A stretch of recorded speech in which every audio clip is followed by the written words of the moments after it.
En primer lugar, es muy gratificante tener la posibilidad de estar en un ámbito donde se diseñan políticas y no se piensa políticas públicas en un sentido global. La Oficina de Planeamiento de Presupuesto es un espacio muy peculiar dentro del Estado uruguayo. Como tú sabes, fue creada por la Constitución del 67. Tiene un estatus particular porque es parte del gabinete presidencial. No es un cargo ministerial, por lo tanto no tiene algunas características de los ministerios, pero a la misma vez es pensada como un ámbito que articula políticas en todo el territorio nacional.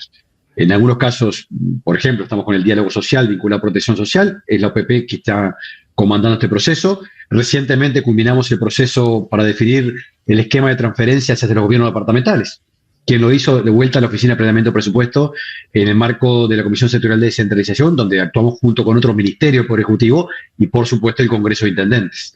Son dos ejemplos claros de lo que hace la OPP. La OPP es un espacio, una plataforma para mejorar la calidad de la coordinación de políticas al interior del Poder Ejecutivo y con otros espacios de gobierno como son los gobiernos departamentales o municipales. En eso estamos trabajando y bueno, yo diría contento por algunos resultados que estamos logrando. Habrán visto, por ejemplo, el programa Uruguay Impulsa, que está iniciándose en estos días, vinculados a la realización de jornales laborales y mecanismos de protección del empleo, que queremos cumplir en base al mandato del presidente de la República. Bien, hace unos días también justamente fue partícipe el propio presidente de la República para buscarle la salida a una serie de reuniones que se generó justamente desde la OPP con los representantes del Congreso de Intendentes. ¿Qué era lo que impedía de alguna forma llegar al acuerdo y qué fue lo que realmente aportó o propuso el presidente Orsi como para que la situación se destrabara y todo encontrar un camino con un buen punto de acuerdo? Yo le diría, en primer lugar, creo que hay que hacer preciso la caracterización de lo que está sucediendo, ¿sí? De lo que sucedió en aquel momento. A ver, por un lado hay una instancia de negociación que, como cualquier negociación, presupone que las partes están defendiendo ciertos puntos de vista, pero que queremos llegar a un acuerdo. Y siempre hubo una voluntad de llegar a un acuerdo, tanto del Poder Ejecutivo como parte del Congreso, los representantes del Congreso de Intendentes. Pero a la misma vez fuimos diseñando un conjunto de herramientas y propuestas. Por ejemplo, el Poder Ejecutivo en ese ámbito propuso la creación de un fondo específico para atender ciertas asimetrías en el territorio nacional, tanto en el área metropolitana como en el resto del país, fondo que finalmente es parte del acuerdo. Propusimos también mejorar el porcentaje de transferencias que se realizan al Fondo de Desarrollo del Interior, de los impuestos nacionales, de la bolsa de impuestos nacionales que están en discusión. El presidente de la República siempre estuvo al tanto, a través de contacto directo que fuimos teniendo a lo largo de ese proceso de negociación, que fueron un par de semanas, de las características de esa negociación. Lo que sucedió finalmente es que teníamos algunas diferencias en el margen. Los grandes instrumentos, los grandes programas que iban a ser objeto de acuerdo estaban acordados, ¿sí? Y el presidente de la República tuvo la sabiduría de llegar a un punto intermedio en algunos aspectos que tienen que ver con el tamaño relativo del fondo de inversiones y con también el porcentaje de recursos que se brinda a las intendencias a través del Fondo de Desarrollo Interior. Yo creo que eso fue la sabiduría del presidente y cumplió el rol que efectivamente todos sabíamos que está cumpliendo, que es el liderazgo en este proceso, liderazgo que hizo con contacto durante todo el periodo y lo terminó cerrando con el presidente del Congreso de Intendentes con esas características. Entonces yo diría, el grueso del acuerdo estaba diseñado. En el margen, esa habilidad del presidente nos permitió llegar a un acuerdo que es el mejor acuerdo que ha firmado un Poder Ejecutivo con los gobiernos departamentales y que muestra la vocación de este gobierno de apostar a la descentralización del Uruguay y mejorar el desarrollo en todo el territorio nacional. Vos sabés, Rodrigo, que hace un rato hablábamos con Nicolás Olivera, el presidente del Congreso de Intendentes, ¿no? Y hablábamos de esa situación que se plantea muchas veces de falta de acciones coordinadas entre los órganos nacionales y los órganos departamentales, como para evitar de repente algunos contratiempos. Decía él, de repente bituminizamos una calle y a los 5 meses o se tiene que cortarla porque tiene que colocar el saneamiento. Si hubiésemos hablado antes, de repente evitábamos eso. A su vez también hablábamos de el permanente aporte de las intendencias a todo lo que tiene que ver con vivienda, con salud, con diferentes áreas que también, son un poco de la órbita nacional y se terminan traspolando a la órbita departamental. Y él hablaba que, bueno, que requería el país a esta altura y que capaz que este era el momento de alguna forma uniformizar esos criterios y federalizar un poco más el estilo de funcionamiento entre el gobierno nacional y las intendencias. ¿Coincides con eso? Yo coincido con el diagnóstico y coincido con la necesidad de mejorar los espacios de coordinación. Uh-huh. No quiere decir federalizar. Somos un país muy chiquito para pensar en clave de federalización, ¿sí? Uh-huh. Pero sí quiere decir que tenemos mucho espacio para mejorar en términos de coordinación. Lo dijimos la primera vez que fuimos al Congreso de Intendentes, cuando recién estaba en funciones como director de la Oficina de Planeamiento de Presupuesto. Uno de los objetivos que tenemos nosotros es mejorar los espacios de coordinación entre las políticas nacionales, las políticas departamentales y las municipales.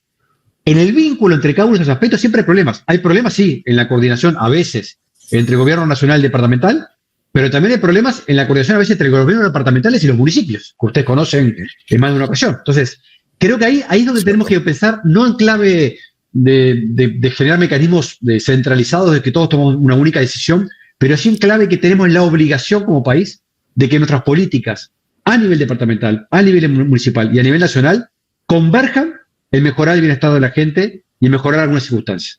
Te pongo un ejemplo que conocí antes y con Nicolás Olivera además hemos tenido alguna vía previa. Yo como rector de la Universidad de la República hemos coordinado algunos temas vinculados a estos temas. Bueno, en Paysandú hoy se está comenzando a construir un edificio de $25 millones de la Universidad de la República, que es producto de una coordinación. ¿Entre quiénes? Entre la Universidad de la República y la Intendencia Municipal de Paysandú en ese momento, y también con un aporte del Poder Ejecutivo. Entonces, fíjense cómo, cuando logremos hacer converger las cosas, ¿sí?, mejora nuestra capacidad de incidir en el bienestar de la gente. Podemos poner muchos ejemplos de esta naturaleza. Entonces, si, por ejemplo, hay una entidad como la ANEP, la UTEC o la universidad, priorizan cierto territorio para desarrollar una oferta educativa, es buena cosa que la intendencia reaccione, como pasó también en Tacuarembó, construyendo un lugar estudiantil que reciba estudiantes de otros lados, porque hay una nueva oferta en el territorio. ¿Cómo se hizo? ¿Cómo lo hizo Tacuarembó? Con Fondo de Desarrollo Interior que proveyó la Oficina de Planeamiento de Presupuesto. Estoy poniendo buenos ejemplos.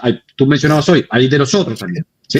Bien. Entonces, creo que en ese espacio tenemos mucho para crecer y para mejorar y reconocer que también hay diferencias, porque las intendencias tienen algunas obligaciones y algunas incumbencias.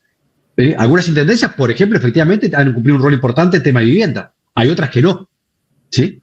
Hay algunas intendencias que asumen algunas responsabilidades porque entienden que es su vocación y va a seguir siéndola. Por ejemplo, promover actividades culturales, ¿sí?, por más que no sea parte de sus obligaciones estrictamente.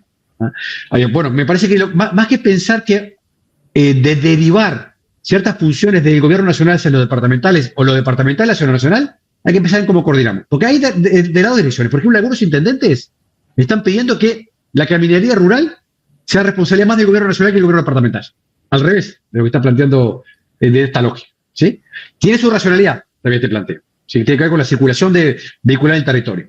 No hay una solución única. Yo lo que creo que tenemos que buscar son mecanismos que, preservando la autonomía de los gobiernos departamentales y nuestras responsabilidades respectivas desde el gobierno nacional y los gobiernos departamentales, mejoren la incidencia de las políticas en cada territorio.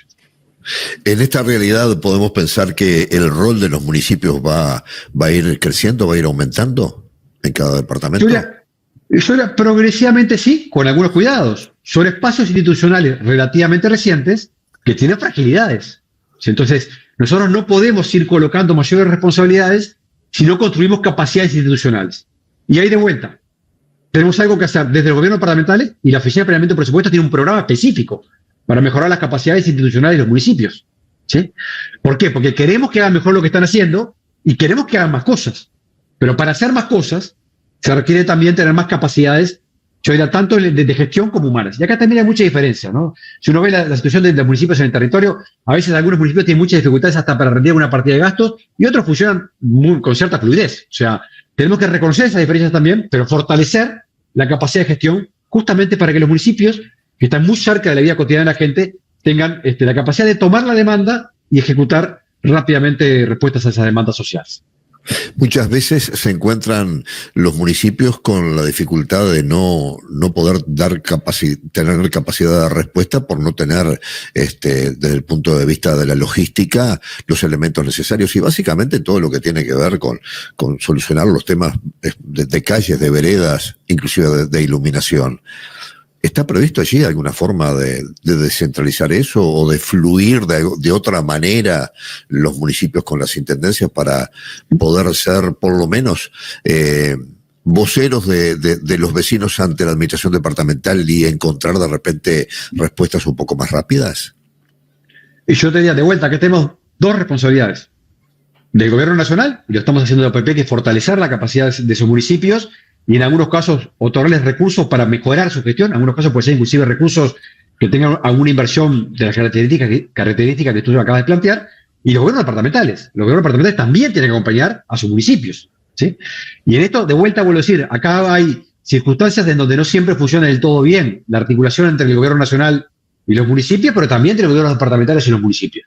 Sobre eso tenemos que trabajar y además tengo la convicción que tanto el Congreso de Intendentes como los municipios tienen la idea de que esto es importante.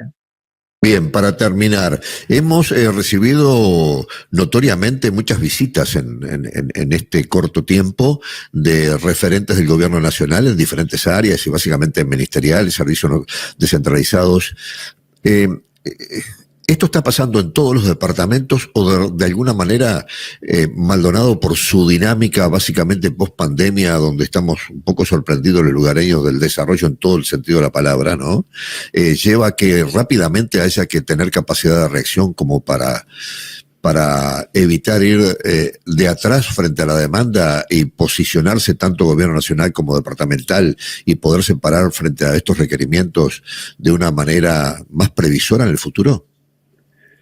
Yo te diría, hay dos elementos aquí. El primero, hay una vocación del gobierno nacional de estar presente en el territorio, ¿sí? Por lo tanto, tenemos con claridad la instrucción del presidente de la República que los ministros, los integrantes del Gabinete Nacional, tenemos que estar recorriendo el país para tomarle el pulso a las necesidades de distintos lugares del territorio nacional, pero a la misma vez es claro que Maldonado es un ejemplo de dinamismo demográfico, de dinamismo económico, que requiere respuestas específicas. Entonces, no es de extrañar que sobre Maldonado haya una mirada particular, ¿sí? En un país que ha terminado y culminado su transición demográfica, donde todos sabemos que no tenemos por delante un periodo de crecimiento demográfico, Maldonado es uno de los lugares, quizás el más importante en términos demográficos, que ha tenido un crecimiento más relevante y que requiere más infraestructura, más servicios, más capacidad de atender la necesidad de la población durante todo el año, no solamente el periodo estival, ¿sí? Y eso me parece que es parte de los desafíos que tiene el gobierno departamental, que los encara y los enfrenta, y el gobierno nacional, que también tiene que desarrollar instrumentos para responder a esta necesidad. Rodrigo Arim, gracias por tu tiempo, muy amable. Por favor, un gusto estar con ustedes nuevamente. En un tiempo volvemos a comunicarnos. Está bueno esta fluidez de tener información de primera mano y en ese sentido destacamos tu generosidad de siempre hacernos un tiempito para generar estas charlas. Muy amable. Por favor, encantado. Cuando ustedes lo deseen estaremos de vuelta con ustedes.